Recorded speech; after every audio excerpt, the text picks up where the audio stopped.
What happens when Hollywood royalty decides she's had enough of being talked down to on national television?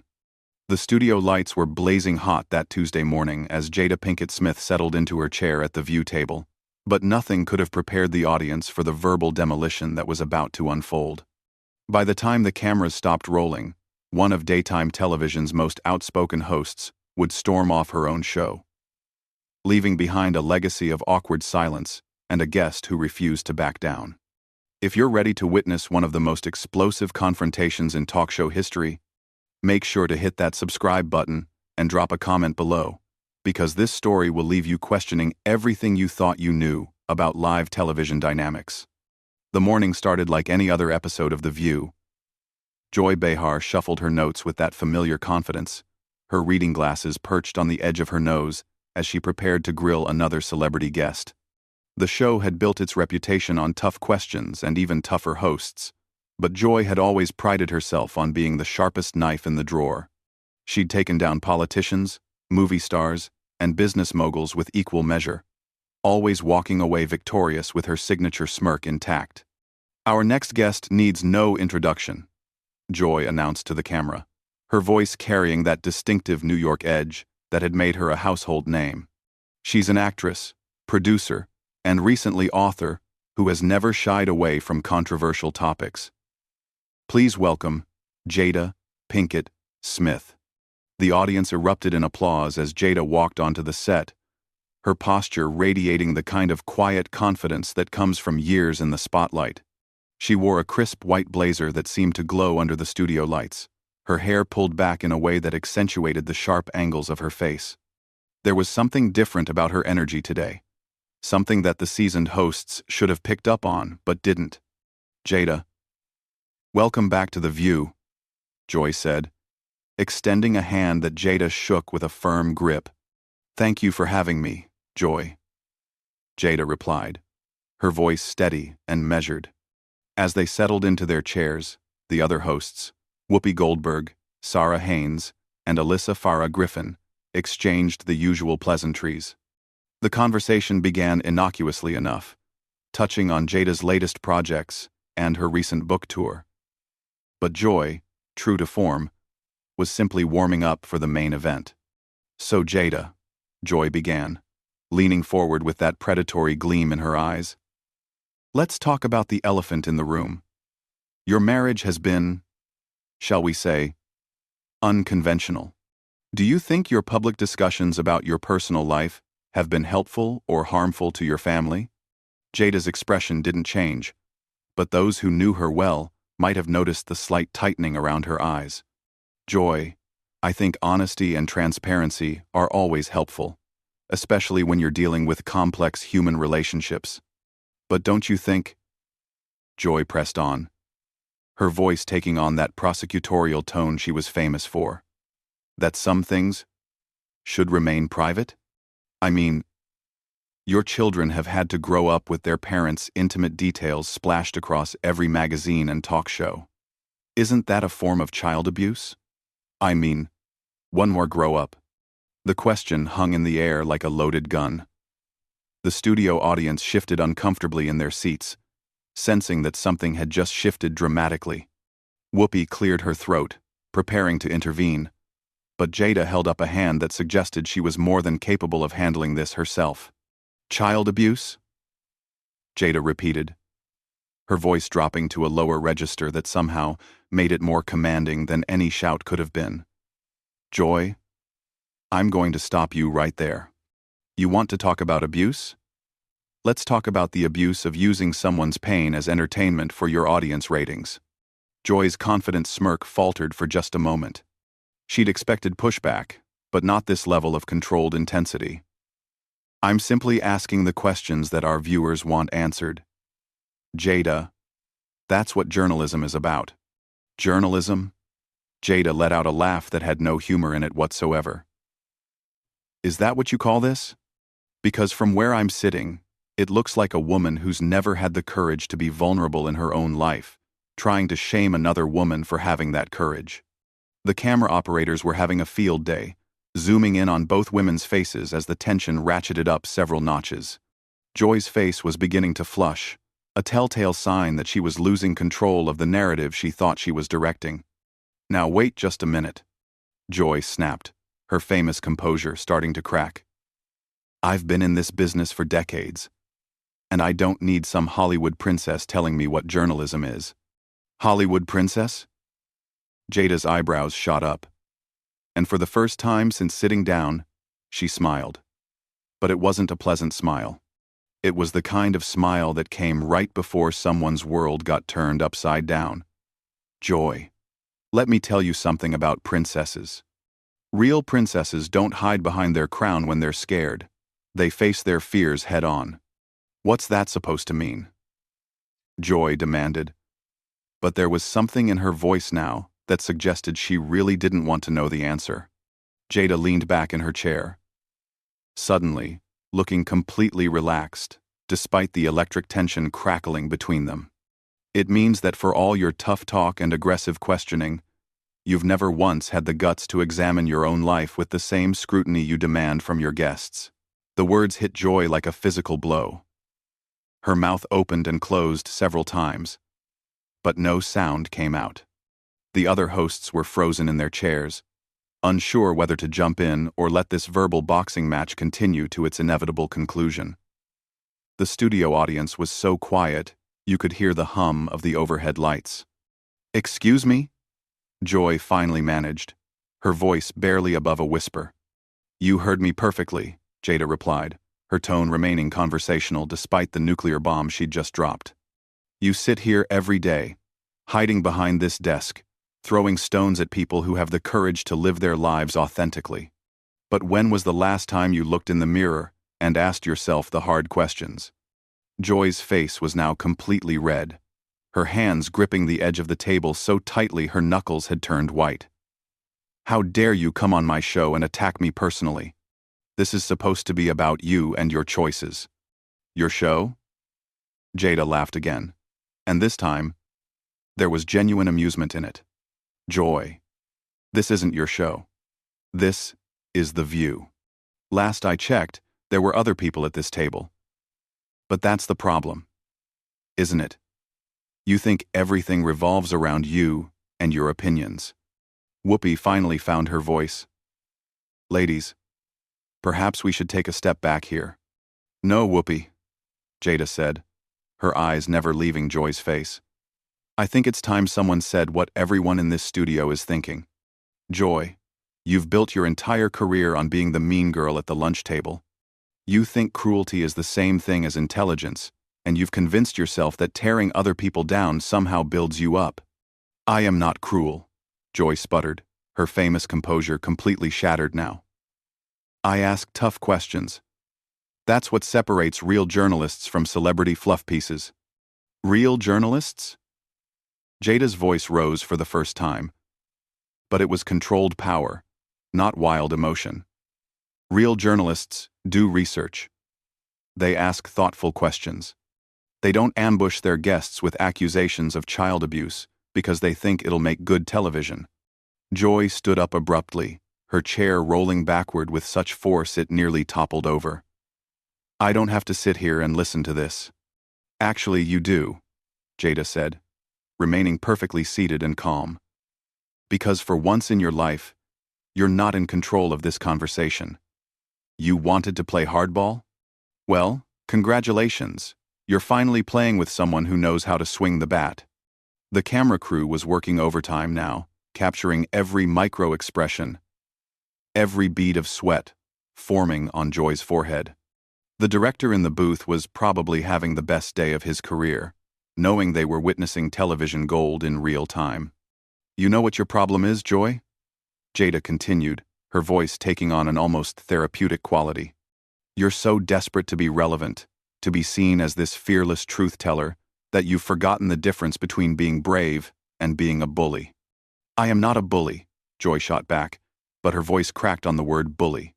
"Really? Then explain to me how cornering someone about their family trauma on live television isn't bullying. Explain to me how asking a mother if she's abusing her children isn't bullying. Explain to me how you justify using someone's pain as entertainment for your audience." Joy opened her mouth to respond, But Jada held up a hand. And somehow, amazingly, Joy actually stopped talking. "I'll tell you what I think," Jada said, leaning forward slightly. "I think you're jealous. I think you're jealous of people who have the courage to be vulnerable, to admit when they're struggling, to show the world that they're human beings with real problems and real feelings." Jealous? Joy's voice was now shrill. All pretense of professional composure completely abandoned. "Of what? Of your messy marriage? Of your public humiliation?" "There it is," Jada said softly, but her words carried to every corner of the studio. "There's the real Joy Behar. The woman who thinks vulnerability is weakness. Who thinks admitting you're struggling means you've failed. That's really sad, Joy. That's a really sad way to live your life." Sarah Haynes finally found the courage to speak up. "Maybe we should go to commercial break." "No," Jada said firmly. "Joy started this conversation, and we're going to finish it. Joy, you wanted to talk about my marriage? Fine. Let's talk about it. My husband and I have been through hell and back together. We've made mistakes, we've hurt each other, we've struggled, and we've found our way back to love. That's what real relationships look like. They're messy and complicated, and beautiful and painful, all at the same time." Joy was still standing, but she was swaying slightly, as if the ground beneath her feet had become unstable. "That's not... I wasn't trying to." "You weren't trying to what? Humiliate me? Expose my failures? Make me look weak in front of millions of viewers?" Jada's voice remained steady, but there was steel underneath the silk now. "Because if that's not what you were trying to do, then you're even worse at your job than I thought." The insult landed like a slap across the face. Joy's mouth fell open, and for several long seconds, she just stared at Jada, in complete shock. "How dare you question my professional competence?" Joy finally whispered. "The same way you dared to question my competence as a mother," Jada replied without missing a beat. "The difference is, I have evidence to back up my claims. Your interview style today has been sloppy. Your questions have been loaded with judgment rather than genuine curiosity. And you've allowed your personal biases to completely derail what could have been an interesting conversation." Joy was trembling now. Whether from rage or humiliation, it was impossible to tell. The other hosts were watching this verbal massacre with a mixture of horror and fascination. "You want to know what's really unprofessional?" Jada continued, seemingly oblivious to Joy's deteriorating state. "Ambushing a guest with personal attacks, disguised as journalism. Using your platform to tear down other women instead of lifting them up. Hiding behind the excuse of tough questions, when what you're really doing is feeding your audience a steady diet of cruelty and calling it entertainment." Joy's breathing was becoming rapid and shallow. She looked around the studio as if searching for an escape route, but the cameras were everywhere, capturing every moment of her professional demolition. "I've been doing this show for over 20 years, Joy said, her voice barely audible now. "And in all that time," Jada replied, her tone almost gentle now, which somehow made her words even more devastating. "Have you ever once stopped to consider that maybe, just maybe, there's a better way? Have you ever thought that you could use your influence to heal instead of harm?" "That's not... I don't," Joy stammered, all of her famous quick wit completely deserting her. "You don't what, Joy? You don't care about the damage you do? You don't think about the real people behind the headlines you dissect for sport? You don't consider that the celebrities you mock and criticize are human beings with feelings and families?" Whoopi made another attempt to regain control. "Jada, I think we need to." "No, Whoopi, let her answer," Jada said, her gaze never wavering from Joy's face. "I'm genuinely curious. Joy, when you go home at night, when you're alone with your thoughts, do you ever feel proud of the way you've treated people? Do you ever feel good about making someone cry on national television? Joy's hands were shaking visibly now. She tried to speak several times, but only managed to produce strangled sounds that weren't quite words. "Because I'll tell you what I see when I look at you right now," Jada continued, her voice taking on an almost clinical quality. "I see a woman who's so afraid of her own vulnerability that she's spent decades attacking vulnerability in others. I see someone who's convinced herself that being mean is the same thing as being strong. And honestly, it makes me feel sorry for you." The word sorry hung in the air like a death sentence. Joy's face crumpled, as if she'd been physically struck. The pity in Jada's voice was somehow more devastating than all the anger and accusations that had come before. "Don't you dare," Joy whispered, tears beginning to form in her eyes. "Don't you dare feel sorry for me." "Why not?" Jada asked. And for the first time, there was genuine compassion in her voice. "Joy, what happened to you that made you think the only way to feel powerful was to make other people feel powerless? What hurt you so badly that you decided kindness was weakness?" The question was asked so gently, with such genuine curiosity and concern, that it was like watching someone defuse a bomb by cutting the wrong wire. Joy's entire defensive structure simply collapsed. "I can't," Joy said, backing away from the table. "I can't do this anymore." "You can't do what anymore, Joy?" Jada pressed, but her tone remained soft. "You can't answer honest questions about your own behavior? You can't face the same kind of scrutiny you dish out to everyone else? Or you can't keep pretending that cruelty is just part of the job?" Joy was openly crying now, mascara streaking down her cheeks in dark rivers. The studio was so quiet that you could hear the sound of her ragged breathing through the microphones. "This isn't fair," Joy sobbed. "This isn't how this was supposed to go." "Joy. How was it supposed to go, Joy?" Jada asked, rising from her chair for the first time since the confrontation began. "Were you supposed to tear me apart while I sat here quietly and took it? Were you supposed to humiliate me and then send me on my way with a fake smile and a thanks for coming on the show?" Joy wiped her face with the back of her hand, smearing her makeup even further. I was just doing my job." "No, Joy. You were doing what you've always done. You were using your platform to hurt someone because it makes you feel better about yourself. But here's the thing you never considered. What happens when your victim decides to fight back?" The cameras captured every moment as Joy looked around the table at her co-hosts, searching their faces for support that wasn't coming. Whoopi looked concerned but not sympathetic. Sarah and Alyssa were staring at their hands, unable to meet Joy's desperate gaze. "I need to leave," Joy said suddenly, her voice thick with tears and humiliation. "You don't have to leave, Joy," Jada said, and the kindness in her voice was almost harder to watch than the earlier aggression. "You just need to apologize. Please. Win the ride. Sent her. Please problems on ride." "Apologize?" Joy's voice cracked on the word. "For the ambush. For the personal attacks. For using my family's pain as entertainment. For spending years building a career on other people's suffering. Just say you're sorry, Joy. It's not that hard."